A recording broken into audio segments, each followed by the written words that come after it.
بسم الله الرحمن الرحيم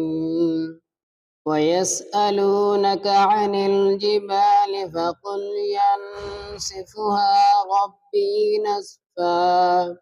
فيذرها قاعا صفصفا لا ترى فيها عوجا ولا أمتا يومئذ يتبعون الداعي لا عوج له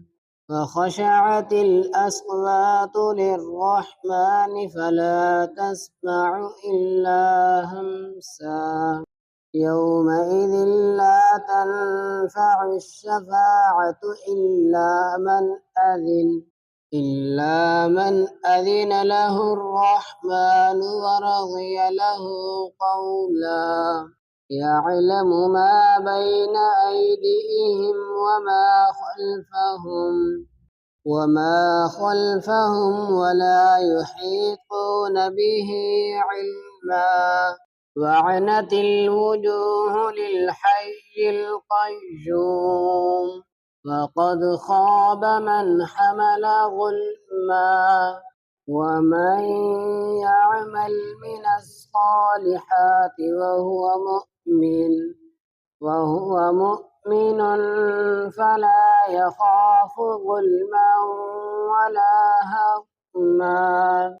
وكذلك أنزلناه قرآنا عربيا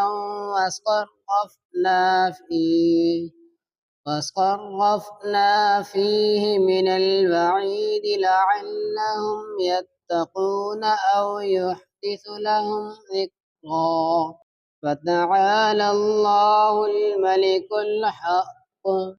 ولا تعجل بالقرآن من قبل أن يقضى إليك وحيه وقل رب زدني علما ولقد عهدنا إلى آدم من قبل فنسي ولم نجد له عزما